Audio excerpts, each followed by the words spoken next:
Good morning, everyone. Wake up and smell the tea. It is a beautiful morning out there. It's probably hot. And I'm going to have to go to work in about maybe, I don't know. It's going to be a few hours. Anyway. Hope yesterday was good for you. It was alright for me. Got to play a little game of 4 Against Darkness last night, and that's a solo game. If you were following me on Twitter, there were photos, and I kept little posts just kind of as I went. The Heroes Guild, known as the Harbingers, did not clear the entire dungeon. As a matter of fact, 2 of them barely escaped with their lives. It was a hard-won victory, but a victory nonetheless. And it's traditional Thursday, so we're here on this day of 4. Obviously, his strength was with me last night, and Odin's wisdom was also with me, because I made it out by making some decent decisions. Unfortunately, there were a few fights I couldn't seem to, in fact, I think all of them I had to actively engage. And that's because the first room I went into, there was a boss there, a mummy, who was obviously not happy with my guild being in his domain. And we took him out first. Now, he was not the final boss. We did go into a room that was empty. We searched and got a little treasure out of it. There was very little treasure to be had in that adventure, but 2 of my characters did level up. And I think I might have violated a rule and leveled one of them up twice. But it's okay. I only found out later that I wasn't supposed to do that. So moving forward, and that's the thing about RPGs. When you're playing them, especially when you're playing them for the first time, you're gonna make mistakes. When you make those mistakes, it's okay. Leave it as it is. Moving forward, the rule will be, doesn't undo it, but it works. And ladies and gentlemen, 4 Against Darkness is not a big book. And if you're the type that wants to play D&D and you like that kind of adventure, and you just want to do just some dungeon crawling goodness, well, then you can get 4 Against Darkness. It's a very, very inexpensive book. Also an inexpensive PDF. You can get it for like $8, print up your own and bind it yourself. Or punch holes in it. Print it out A5 size, punch some holes in it, get one of those little like A5 size binders, and there you go. You're good to go. So for today, we do have Raven's Prophecy Tarot. We have the Lightworker's Oracle. I wanted that contrast of both light and dark today. Raven's Prophecy is a beautiful deck, but it's very dark. I'm talking dark as in like art tone. Lightworker's Oracle tends to be very bright and vivid, so I wanted that. We also have Viking Oracle, we have Spirit Animal Oracle, and of course the runes. You know how this works. And then tomorrow, Full Scale Friday, before we head into the weekend. So I hope to see you here for that.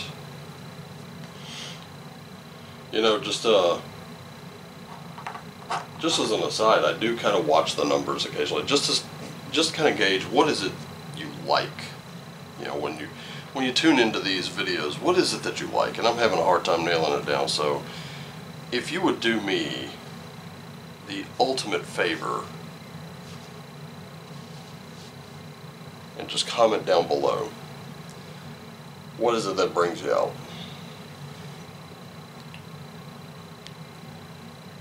What is it on any given day that when you see that video post, whether it's YouTube, CloudHub, BitChute, Rumble, whatever, what is it that makes you go, yeah, I gotta check that out today? Because I really want to be doing more of that. I've noticed some videos just take off. Others takes the little post and then they really don't do all that well or whatever. I'm just wondering, what is it that you like? Because hey, you know what? Maybe you shape how this channel moving forward, that could happen. But let's get down to it. It's about you right now. And here we go again. Fate versus destiny. Let me tell you what let me tell you the difference. Fate, you're gonna die. Not today, obviously, but at some point that's gonna happen. Destiny's a little different. Because when it comes to destiny, that's what you believe you're meant to do. That's your purpose. And let me tell you something. I was watching Falling Down probably about a couple weeks ago. And it really does tell that story very well. Because there you have Bill Defense Foster, who's just tired of the way the world in the 90s worked out. He played by the rules, he did everything he was supposed to do. It was becoming increasingly frustrating to him that he just couldn't seem to get what he thought was right and fair. Then you have Detective Prendergast, who's being shit on by his entire department, save for maybe his partner. He gets no respect. He gets walked on. He's a doormat. And the common theme between these two characters who come together in the end is that the detective is about to retire. This is his last day on the force. Meanwhile, Bill Foster has not had his job in forever, and that job was his purpose. Times changed. Things changed. And it pissed him off because he felt he had no purpose.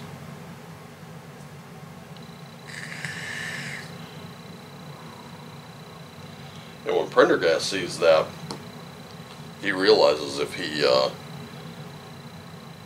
checks out today, by the end of the day, that's going to be him. He gets a good hard look at it. If he doesn't fulfill his purpose, his fate is sealed. I don't want to spoil the movie. I mean, the movie is like, what, almost 30 years old now? So if you haven't seen it, I would suggest seeing it. Because it shows you fate and purpose. So how are you being guided? We know how Prendergast and Foster were being guided. How are you being guided? You can still win those battles. You have to lead the charge, though. And look at that raven sitting there. I don't know which of these it is, but it's telling you. It's telling you the memories that are pertinent, telling you the wisdom that's pertinent. And as long as you follow on that, you're fine. You're okay. You're going to do well. You don't have to worry. Fall back on what you know. Spirit animal. You need to know your worth. Let me tell you something. The skunk knows its worth. It really does. Doesn't seem like that, does it? As a matter of fact, right now when you're looking at that skunk, you're thinking, ugh, God, get away from me. But no, it knows its value. And it has a mechanism for making an example out of you if you mess with it too much. You will carry that stink for a long time. You don't want that thing to spray you, ever. Because if I'm not mistaken, you have to pretty much bathe in tomato juice in order to get it off, or tomato paste, I think it is, or tomato sauce, or tomato juice, in order to get that smell off. If anyone knows how to get that smell off, comment down below. Anyway, But you do have to know exactly what you're worth, and you have to be willing to go out and get it. Bill Foster knew what he was worth, but he wasn't going out and getting it. He was too busy blaming the world around him for failing him. Prendergast knew what he was worth, and he went out to go get it. He knew he could solve that case. He knew he could bring down Foster's rampage if he acted quickly enough. Meanwhile, everyone else was shitting on him. He was doing his due diligence. He knew his purpose, and he went after it. So, in terms of tarot, we've got a Nine of Wands, got a Two of Cups, that soulmate card, and we got a Nine of Cups. It's really, really interesting how we go from the completion of this creation this thing that we've created, this life we've created for ourselves. We harness it, we marvel over it, and it's a wonderful thing, but sharing it with someone else makes it even more complete, doesn't it?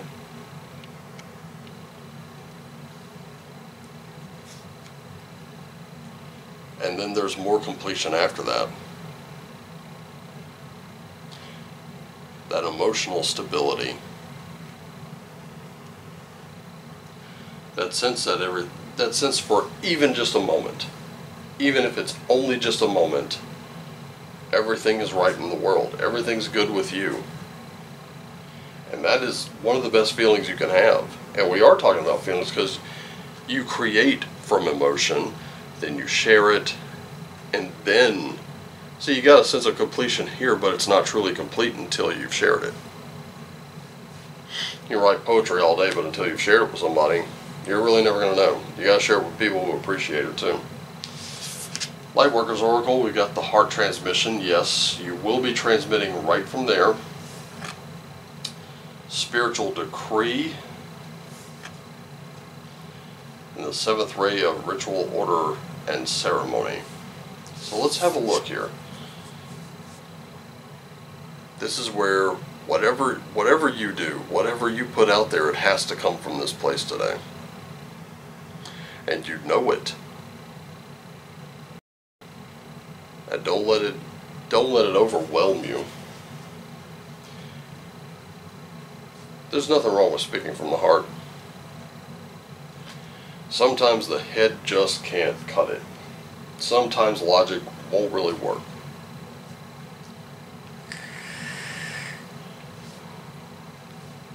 Sometimes you do have to appeal to some people's emotions. That's not always going to work. It's not always going to work. Speaking intelligently and logically and reasonably sometimes doesn't work. People are weird like that. But you're going to have to know where you are going to have to come from a place of empathy. You're going to have to see a bit of yourself in that other person. You're going to have to put yourself in that other person's shoes and think, okay, if I were in that situation, what would I want done?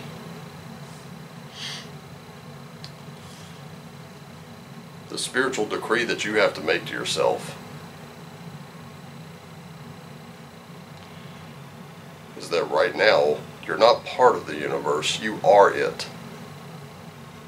You're everything you see around you, and everything you see around you has that little bit of you in there. There's that spark of divinity everywhere. Now some people, I've said this before, some people are just cruddy people. And believe me, these two cards are the absolute hardest to have to deal with right now.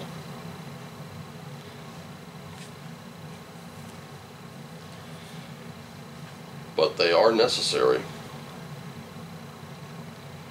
or else they wouldn't be here today. Not with us.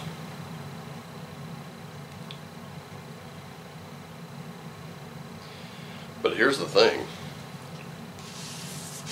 That seventh ray, something new is being formed. Something that will benefit your entire world.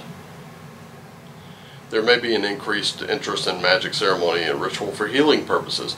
Resonating with that high frequency violet light, seventh ray also helps transmute energy from lower to higher.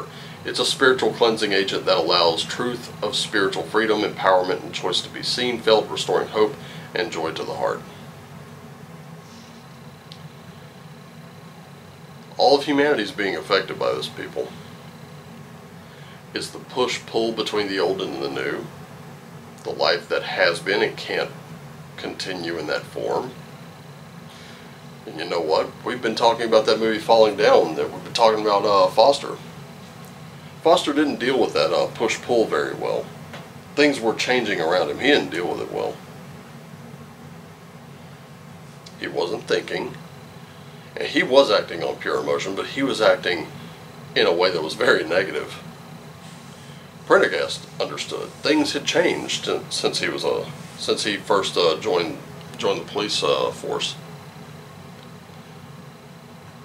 He dealt with the hardship a lot better. Sure, he was a doormat, but by the time the movie's coming to its conclusion, he stops that.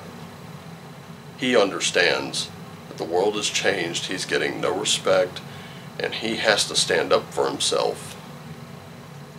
Bill Foster was standing up for himself in all the wrong ways.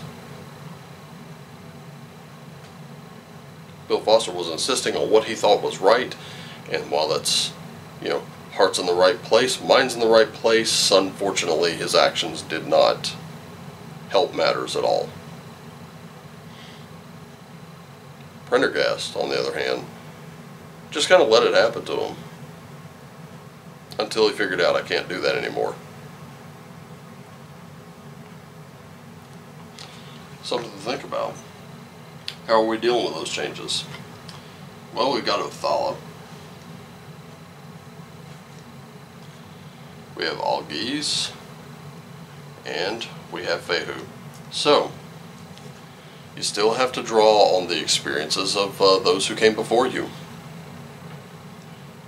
Because that's where you'll find a lot of answers. There's an old saying, and it's, if you want a new idea, read a really old book. When a new book is published, read a really old one. Because there's something else in there. While everybody's focused on this new thing. Oh, look, new D&D. Well, have you checked out what was in 1st, 2nd, 3rd, 4th edition? Now the nearly defunct 5th edition? Because you'll find something you love in there. And it's going to work out. Algiz. You're going to have to awaken to certain things. Awakenings are messy. I mean, look at this. He's pounding that. He's pounding that elk horn against an anvil. Times seem hard. But remember, when I said it wasn't happening to you, it was happening for you, that still applies. A knife or a sword or an axe head does not come out perfectly forged. It is beaten, it's ground, it's polished, it's,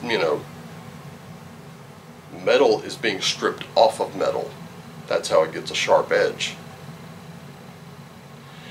And it has to go through fire, it has to go through extreme temperatures in order to become dependable, reliable, and useful. Now, some things are drop forged, but that's a little bit different.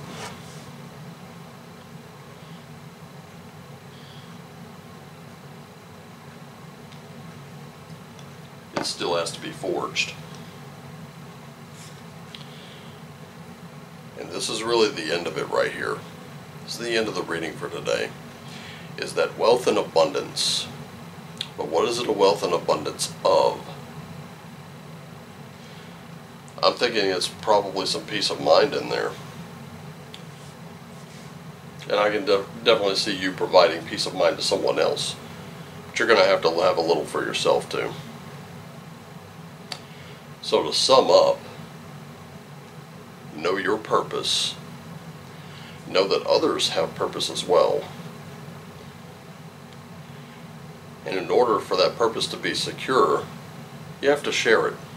You have to share experiences. You have to draw on past experiences. And you have to be willing to accept that sometimes, when something changes, letting go can seem pretty hard, but not always.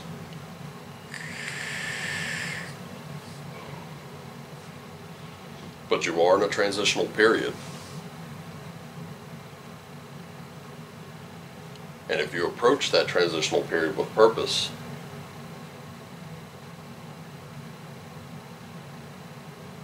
ready to stand up for yourself in all the right ways, ready to assert that leadership you've been showing, that leadership's going to become a lot more permanent, and you're going to have a better time of it. And I would recommend it. Anyway, I'm going to go ahead and get this out, and I'm going to get the, I think I'm going to pull from the Lightworkers Oracle today for high notes. I hope you're there for that. In any case, I want you all to know that I love you all. I want you to take care of yourselves and each other. I want you to always do what lights you up. And as always, shine on.